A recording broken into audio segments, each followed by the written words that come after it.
नमः श्रीवर्धमानाय निर्धूतकलिलात्मने सालोकानां त्रिलोकानां यद्विद्यादर्पणायते यद्विद्यादर्पणायते। रत्नकरंडक श्रावकाचार परम मांगलिक ग्रंथ है। आचार्य समंतभट्ट स्वामी द्वारा दूसरी तीसरी शताब्दी में यह लिखा गया है। इसकी जो भाषा है वो संस्कृत है। श्लोक 150 हैं। इसमें सम्यक दर्शन, सम्यक ज्ञान, सम्यक चारित्र, सल्लेखना और श्रावक के 11 पदों की चर्चा की गई है। हम लोग श्लोक नंबर 6वां जो है देख रहे थे कि जो बीतरागी भगवान हैं उनमें कौन कौन से दोष नहीं होना चाहिए, इसकी चर्चा चल रही थी। तो 18 प्रकार के दोष, यद्यपि श्लोक में पूरे दोषों के नाम नहीं बताए गए हैं। कितने नाम गिने गए हैं आपको श्लोक तो याद भी हो गया होगा।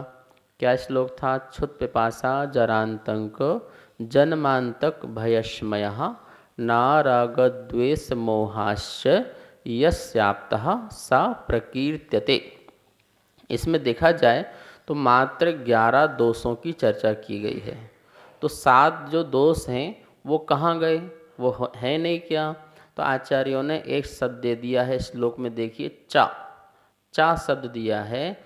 चा से यहाँ पे पूर्ति कर लेना है आपको कि जो हमने यहाँ नाम नहीं दिए गए हैं उन नामों को भी आपको यहाँ पर जोड़ लेना है। और कौन से नाम जोड़ लेना है? पहला नाम तो क्षुधा, क्षुध हो ही गया था। दूसरा पिपासा हो गया था। तीसरा जरा हो गया था। चौथा बुढ़ापा मतलब आतंक, रोग आदि हो गया था।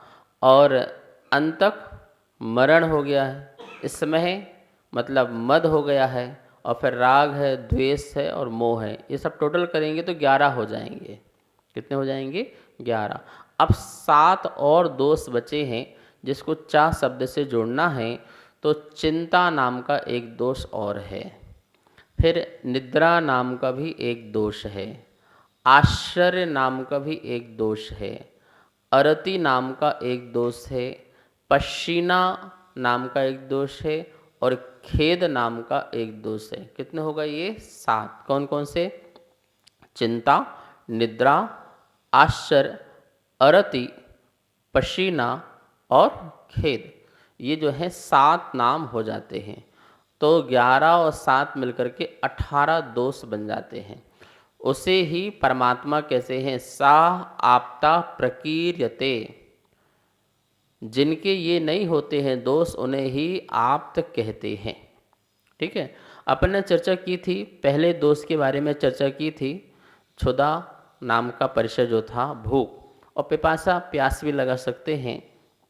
भूख और प्यास क्यों अरहंत परमात्मा को नहीं हो सकती है?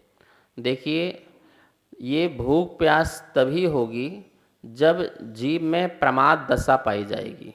कौन सी दशा होगी? प्रमाद दशा। अप्रमत्त दशा में भूख प्यास नहीं होती है।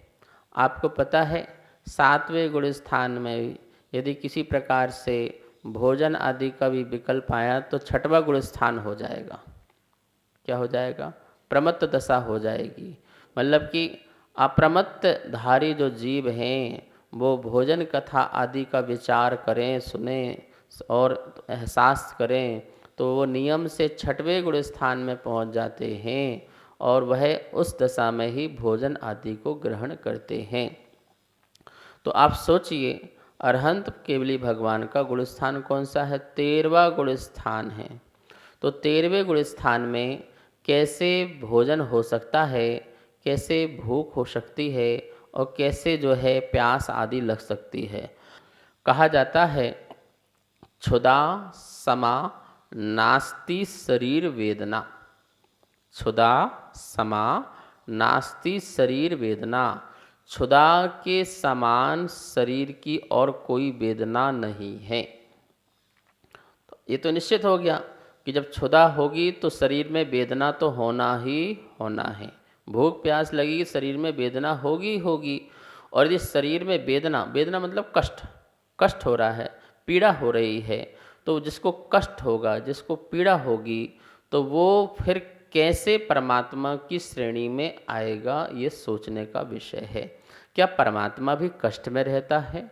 क्या परमात्मा भी पीड़ा में रहता है? क्या उसको भी शरीर की वेदना सताती है? यदि यह है, हाँ, तो वो भगवान कैसे होगा? क्या उसके अंदर अनंत शक्ति प्रकट नहीं हुई है? आपको पता है, अंतराय कर्म का नष्ट हो जाने से अनंत आत्मा में शक्ति प्रकट हुई है। तो क्या उस अनंत आत्मा, अनंत शक्ति की अभिव्यक्ति अरहंत परमात्मा को प्रकट नहीं होगी क्या? तो जब वो शक्ति प्रकट होगी, वीर्यांतराय कर्म नष्ट हो गया, तो अनंत वीर प्रकट, अनंत बल प्रकट आत्मा में हो गया है। तो वो अनंत बल यदि प्रकट हो गया है, तो किस शरीर की वेदना से क्या वो दीनहीन नहीं कहलाएंगे? दीनहीन नहीं हो जाएंगे? और दीनहीन होंगे तो उनके जो है चिंताएं प्रकट होंगी, और जब चिंताएं प्रकट होंगी तो फिर वो चिंता करने वाला परमात्मा कैसे कहलाएगा? क्योंकि आगे एक दोष आ रहा है कि उनको चिंता भी नहीं होती है। ठीक है ना? तो इसका मतलब है हम उसे कमज़ोर समझ रहे हैं, शक्तिहीन समझ रहे हैं। अनंत बल का धारी जो जीव है, वह कैसे दीनहीन हो सकता है, और कैसे उसको शरीर के संबंधी उसको वेदना हो सकती है, शरीर के निमित्त से उसे कैसे कष्ट और पीड़ा हो सकती है? ये बिल्कुल विचारणीय विषय है। इस बात को हमें ध्यान रखना है। परमात्मा अनंत बल का धारी है, तो ऐसे अनंत बल के धारी को कोई कबलाहार की ज़रूरत नहीं है, कोई भोजन की ज़रूरत नहीं है, किसी प्रकार के एक भी पानी की बूंद की ज़रूरत नहीं है।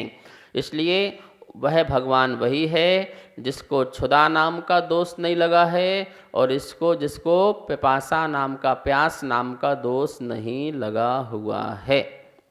यदि कोई ऐसा मत मानते हैं तो यह उनकी अपनी जो है सोच है, और वह सोच जो है मिथ्या है, बिल्कुल सरासर मिथ्या है। इस बात को ध्यान रखिए। बहुत सारे फिर क्वेश्चन खड़े हो जाएंगे, अनंत बल को लेकर क्वेश्चन खड़े हो जाएंगे, अनंत सुख को लेकर भी शंकाएं खड़ी हो जाएंगी कि वो दुखी आत्मा है तो वो सुखी कैसे होगा?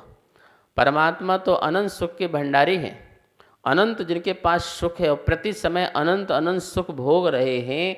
तो ऐसे अनंत सुख को भोगने वाले, अनंत शक्ति को भोगने वाले जो जीव हैं, वो कैसे भूखे प्यासे रहेंगे और कैसे दीनहीन रहेंगे, कैसे शरीर में वेदना प्रकट होगी? ये सब बातें जो हैं बिल्कुल सही नहीं हैं। इस बात को ध्यान रखते हुए भगवान जो है, परमात्मा जो है, वही है जो इस प्रकार के दोषों से रहित है। तो दो प्रकार के दोष नहीं होना चाहिए, क्षुधा और प्यास। ठीक है ना? इसके बाद आता है जरा। जरा मतलब होता है बुढ़ापा। बुढ़ापा परमात्मा का मतलब जो है, उनका जो शरीर है उसका कोई बुढ़ापा नहीं आता है। बुढ़ापा का मतलब है कि आप देखिए, हाथ पैर का हिलना होना, शरीर का हिलना, गर्दन का हिलना, शरीर में झुर्रियाँ आदि आ जाना, आँखों से कम दिखना प्रारंभ हो जाना, कानों से कम सुनना जो है काम हो जाना आदि अनेक प्रकार के ये बुढ़ापे के लक्षण होते हैं। बुढ़ापे के लक्षण क्या होते हैं? जिस प्रकार से बालों का क्या हो जाना, काला हो जाना, दांत आदि टूटने आना प्रारंभ हो जाना, आँख से वो देख नहीं पाते हैं, पढ़ नहीं पाते हैं, स्वाध्याय नहीं कर पाते हैं, कानों से कम सुनाई देने लग जाता है, हाथ पैर आदि जो है हिलने लग जाते हैं, गर्दन भी मटकने लग जाती है, खांसना प्रारंभ हो जाता है, वात पित्त कफ आदि जो है का प्रकोप जो है बढ़ने लग जाता है। ये सब किस में होता है? ठीक है ना? ये बुढ़ापे की पहचान है। तो ऐसे बुढ़ापे की पहचान, अब आप सोचिए कि आपके पास परमात्मा बैठा हुआ है, भगवान बैठा हुआ है, जो बिल्कुल शक्ति नहीं है, वो छड़ी लेकर के चल रहा हो, चलने में भी उसको दिक्कत हो रही हो, उसको सुनाई भी नहीं दे रहा हो, उसको जो है क्या बोलते कि दिख भी नहीं रहा हो, तो ऐसी स्थिति जो है वो परमात्मा की हो सकती है क्या? यद्यपि अरहंत परमात्मा कोई आँख से नहीं देखते, कान से नहीं सुनते, वो तो अपने आत्मज्ञान से ही सारे जगत को देख लेते हैं। संसार के प्रत्येक पदार्थों को क्या करते हैं? प्रत्येक पदार्थों को क्या करते हैं? वो देख लेते हैं। सुन लेते हैं। ठीक है ना, इस बात को हमें ध्यान में रखना पड़ेगा। जैसे अपन ने क्षुधा में देखिए कि इंद्रिय जन स्वाद होता है। क्या होता है? इंद्रिय जन स्वाद होता है। और परमात्मा तो अनिंद्रिय है। कैसे है परमात्मा? अनिंद्रिय सुख भोगते हैं। कोई व्यक्ति ऐसा भी प्रश्न कर सकता है कि वो केवल ज्ञान के बल से तो भोजन कर लेते होंगे, उसका स्वाद ले लेते होंगे। नहीं, ऐसी बात भी नहीं है। केवल ज्ञान में वस्तुओं के स्वरूप दिखता है, जानने में आता है। केवल ज्ञान के बल से कोई भोजन प्यास आदि नहीं कर लेते हैं, भूख प्यास को नहीं मिटा लेते हैं। ठीक है ना। तो यहाँ पर जो जरा मतलब बुढ़ापा, जिसका बुढ़ापा आता है वो परमात्मा नहीं होता है। आप देखिए, आप अपने जितने भी मंदिर में जाइए तो मंदिर की प्रतिमाओं को देखिए, कोई भी प्रतिमा ऐसी नहीं दिखेगी जो वृद्ध अवस्था की हो। आप देखिए, कोई सी भी प्रतिमा देखिए, धातु की देखिए, ठीक है ना, या पाषाण की देखिए, किसी भी प्रतिमाओं को देखेंगे तो महावीर स्वामी की, आदिनाथ की, 24 तीर्थंकर की, किसी भी परमात्मा की प्रतिमा जो बनी हुई है उसमें किसी प्रकार का वृद्धपना दिखाई नहीं देगा कि बहुत बूढ़े हो गए हों, बहुत वृद्ध हो गए हों तो हम उनकी प्रतिमा भी वृद्ध की, बूढ़े की बनाएं। तो ऐसा नहीं है। जब वृद्ध ही नहीं हुए, जब बूढ़े ही नहीं हुए तो प्रतिमा भी क्यों वृद्ध और बूढ़े की बनाई जाएगी। शरीर उनका हष्ट पुष्ट और सदा ही युवा जैसे रहा करता है। इसलिए जो है अरहंत परमात्मा जो हैं उनका शरीर में किसी प्रकार का बुढ़ापा नहीं आता है। आयु तो कम होती है, आयु के निश्चय तो कम होंगे, समय समय पर जितनी आयु है वो समाप्त होगी ही होगी, लेकिन फिर भी इसके होते हुए भी शरीर में किसी प्रकार का अंतर दिखाई नहीं देता है। और जो परमात्मा हैं उनको, उनमें आतंकपना नहीं है। आतंक समझ में आता है? रोग व्याधि को आतंक कहते हैं। आतंक कैसे कहते हैं? रोग को, बीमारी को, व्याधि को, इसे आतंक कहते हैं। तो ये वाला भी दोष नहीं होना चाहिए, बीमारी वाला। भगवान को वात हो गया, पित्त हो गया, कफ हो गया, कफ से बीमारी हो गई, वात से बीमारी हो गई, पित्त की बहुत ज़्यादा जो है मात्रा है, इस प्रकार से बीमारी नहीं होती है। वो रोग रहित होते हैं। कैसे होते हैं? रोग रहित होते। उनके शरीर में किसी भी प्रकार का असाता का ऐसा उदय नहीं है जिससे उनको रोग पैदा हो। कोई बोले परमात्मा को ये रोग हो गया है, ये दवाई लाई जाए, इस दवाई से वो ठीक हो जाएंगे, इस औषध से ठीक हो जाएंगे। भैया वो भगवान ही नहीं कहलाएंगे। उनका जो शरीर कैसा होता है? रोग रहित होता है, रोग मुक्त होता है, किसी भी प्रकार की बीमारियां नहीं होती हैं। जितनी भी संसार में बीमारियां बताई गई हैं वो बीमारियां जो हैं क्यों होती हैं आपको पता है? बीमारियां जो होती हैं वो आपके गलत भोजन पानी आदि से हुआ करती हैं। ठीक है ना। और शरीर जो है वज्र काया ना होने के कारण, वज्र की तरह जिसका शरीर हो उसे किस प्रकार की बीमारी हो सकती है? नहीं हो सकती है। तो इस प्रकार से अरहंत परमात्मा में इतना अनंत बल प्रकट हो गया है जिसके कारण शरीर में किसी प्रकार की विघ्न बाधा नहीं पहुंचती है। तो रोग मुक्त होते हैं। क्या होते हैं? रोग से मुक्त होते हैं। तो ये भी दोष नहीं होना चाहिए। और इसके बाद जो है दिया है अंतक। अंतक, अंतक का मतलब क्या होता है? जन्म। ठीक है ना। तो ये परमात्मा जो हैं जन्म से भी रहित होते हैं। जन्मांतक दिया है ना, जन्म और अंतक दो शब्द दिए हैं। जन्म और अंतक। अंतक मतलब मरण, अंतक का मतलब क्या है? मरण। जन्म मतलब जन्म लेना। तो जन्म और अंतक, तो अंतक मतलब मरण। जन्म और मरण से भी भगवान रहित होते हैं। ना उनका जन्म होगा और ना ही अब उनका मरण होगा। वो परमात्मा कहलाएंगे। आप कहेंगे हम तो पंच कल्याण गए थे और वहाँ तो कहा था आज भगवान का जन्म है, आज भगवान के जन्म में जा रहे हैं, आज भगवान का जन्म होने वाला है। तो भैया वह हमारी एक अपेक्षा होती है। वो अभी भगवान नहीं है। क्या नहीं है? भगवान नहीं है। भगवान बनने वाले हैं। तो जो भगवान बनने वाले हैं तो यह कहने में आता है कि भगवान का जन्म हो रहा है। अभी भगवान बने नहीं हैं। भगवान कब बनेंगे? जब वो जन्म ले लेंगे, जन्म लेने के बाद जो है दीक्षा लेंगे, मोह का त्याग करेंगे, परिग्रह का त्याग करेंगे, परिवार का त्याग करेंगे, आत्म साधना करेंगे, केवलत्व को प्राप्त होंगे, केवल ज्ञान को प्रकट करेंगे, तब कहीं जा कर के वो भगवान बन पाएंगे।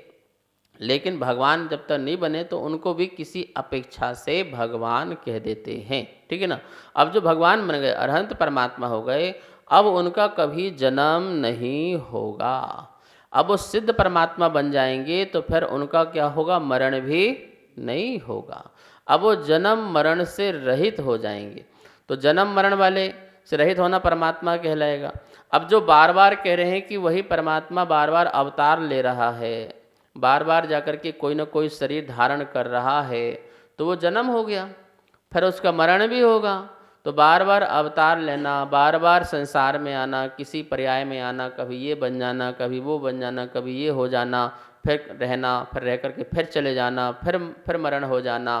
तो ये जन्म मरण का जो चक्कर है ये भी एक दोष है।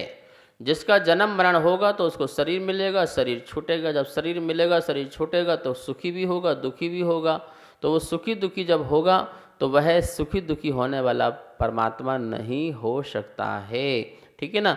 तो शरीर का संयोग होना जन्म है, शरीर का वियोग होना मरण है। तो ऐसा शरीर का संयोग होना और शरीर का फिर वियोग हो जाना, जिसके साथ ऐसी आने जाने वाली वस्तु होगी तो वो व्यक्ति बहुत दुखी होगा, वो व्यक्ति बहुत दुखी होगा। तो ऐसा दुखी कोई परमात्मा नहीं हो सकता है। इसलिए कहा जा रहा है कि भगवान वही है। हम उसी भगवान को मानते हैं जिस भगवान का कहीं जन्म नहीं है, अब दोबारा कभी जन्म नहीं है। हम उसी परमात्मा को मानते हैं कि अब जिसका जन्म नहीं है तो उसका कोई मरण भी नहीं है। तो जन्म और मरण से रहित परमात्मा को ही यहाँ आप्त कहा जा रहा है। इस प्रकार से अपन ने देखा क्षुधा रहित, तृषा रहित, ठीक है ना, और आतंक मतलब रोग रहित, जरा मतलब बुढ़ापा रहित, और जन्म मतलब जन्म रहित, और अंतक मतलब मरण रहित। इन दोषों की चर्चा अपन ने अभी तक की। इसके अलावा और भी दोष होंगे, उनकी चर्चाएं करेंगे। समय हो चुका है। आइए माँ जिनवाणी की स्तुति करते हैं। जा वाणी के ज्ञान से सूझे लोकालोक, शो वाणी मस्तक धरूं सदा देत हूँ धोख। हे जिनवाणी भारती तोह जपो दिन रैन, जो तेरी सरना धरे सो पावे सुख चैन। सबको बहुत बहुत मंगल आशीर्वाद।